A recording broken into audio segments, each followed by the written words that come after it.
Dari eksekutor menjadi justice collaborator, beban berat ditanggung Richard Eliezer. Tidak mudah bagi seorang barada pangkat paling rendah dalam kepolisian untuk membuka niat busuk atasannya sendiri, sang jenderal kala itu, Ferry Sambo. Namun, apakah dengan menguak fakta-fakta dalam pembunuhan berencana Yosua dapat menjamin Richard Eliezer mendapatkan keadilan? Saat kematian Brigadir Yosua mencuat, Richard Eliezer menutup mulut rapat-rapat. Ini adalah saat Eliezer diperiksa oleh Komnas HAM akhir Juli 2022. Eliezer memang mengaku sebagai penembak rekannya sendiri, Yosua. Tak lama kemudian, Eliezer pun menjadi tersangka. Namun pada awal pemeriksaan, Eliezer ikut menceritakan skenario tembak-menembak sesuai perintah Sambo. Apalagi ada janji SP3 atau penghentian kasus oleh Sambo. Itu artinya ada jaminan bahwa dirinya tidak akan mendekam lama dalam jeruji. Eliezer pun meminta maaf kepada orang tua Yosua. Dirinya merasa bersalah telah merenggut anak tercinta mereka. Melalui secarik kertas, Eliezer mengutarakan bela sungkawa atas kematian Yosua.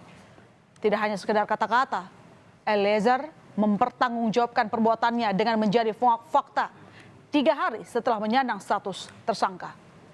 Sebagai penguak fakta, Eliezer berniat membantu aparat membongkar kasus pembunuhan berencana Yosua.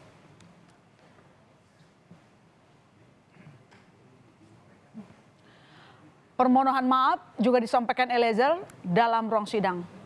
Dengan suara bergetar, Eliezer membacakan surat penyesalannya. Ia meminta maaf kepada keluarga Yosua. Namun, dirinya tidak berdaya atas perintah Ferry Sambo. Kita simak lagi saudara ungkapan hati Eliezer kepada keluarga Yosua.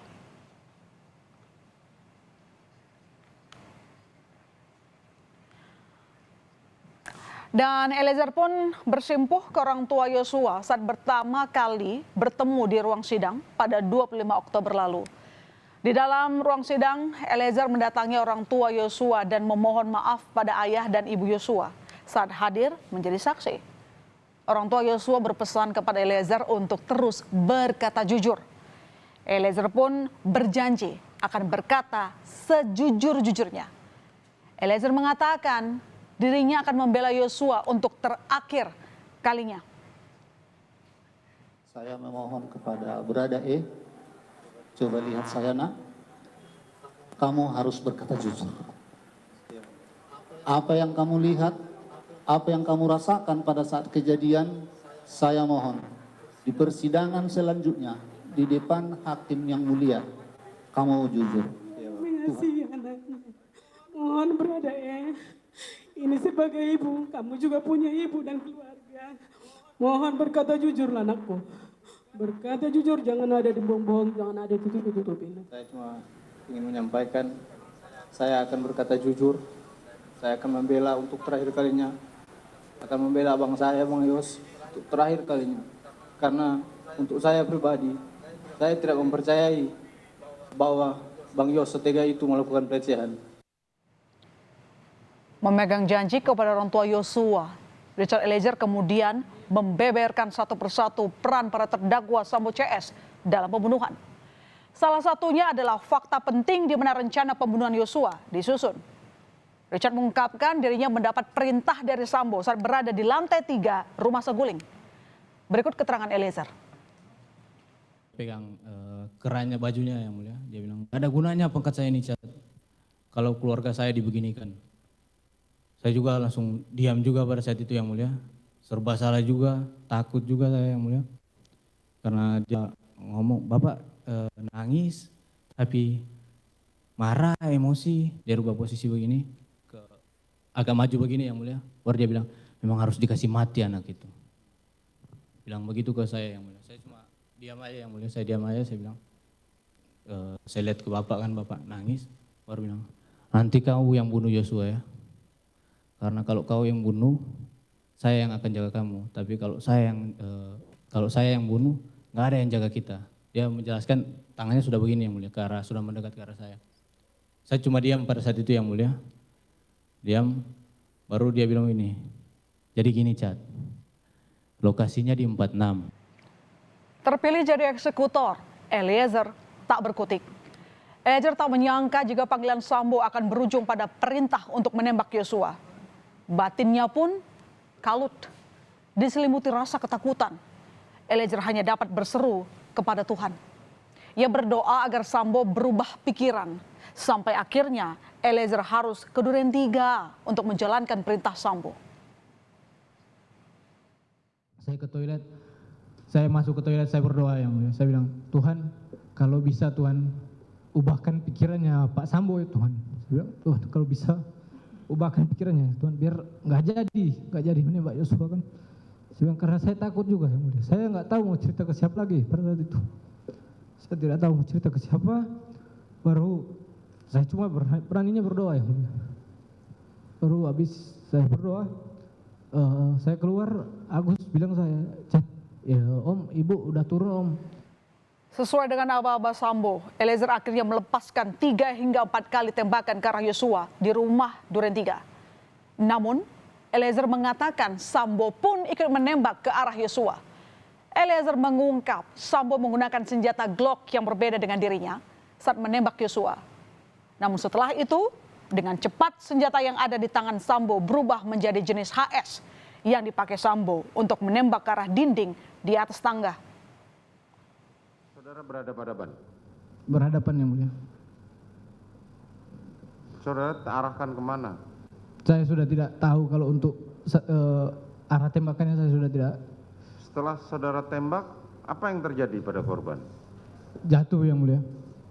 Apa yang diteriakkan oleh korban? Cuma ada suara mengerang saja. Begitu yang mulia.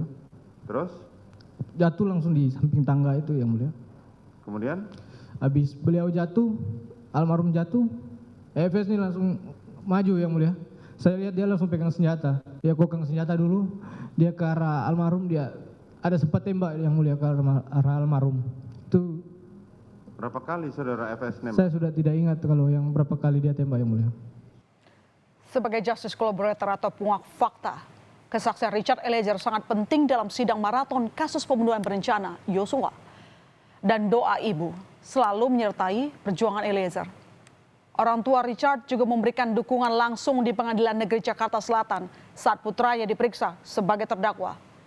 Eliezer pun langsung memeluk kedua orang tuanya yang jauh-jauh dari Manado, Sulawesi Utara. Di akhir persidangan, Eliezer mengatakan masih merasa bersalah. Setelah serangkaian dari peristiwa ini, apa yang saudara rasakan saat ini? Saya masih merasa bersalah yang. Saudara merasa bersalah. Siap. Saudara merasa menyesal? Menyesal ya. Oke. Tak diduga-duga, perjalanan panjang Eliezer sebagai penguak fakta membuat dirinya dituntut 12 tahun penjara. Setelah semua fakta yang diberikan dalam persidangan soal kasus yang menyeret mantan jenderal dan para anak buahnya, tuntutan Eliezer jauh di atas terdakwa lain, yakni Putri Chandrawati yang hanya 8 tahun penjara dan juga Ricky Rizal serta Kuat Maruf. Eliezer pun tak dapat menahan kekecewaannya saat mendengar jaksa membacakan surat tuntutan. Menjatuhkan pidana terhadap terdakwa Richard Eliezer Pudium Lumiu dengan pidana penjara selama 12 tahun dengan perintah agar terdakwa tetap ditahan, dipotong masa penangkapan. Kekecewaan tampak pada raut wajah Eliezer. Ia pun berusaha menahan tangis saat masih duduk di pesakitan dan mendengar sampai titik surat tuntutan yang dibacakan jaksa. Namun, air mata Eliezer tak dapat terbendung lagi saat menghampiri kuasa hukumnya. Lalu berapa vonis hukuman yang layak bagi Eliezer?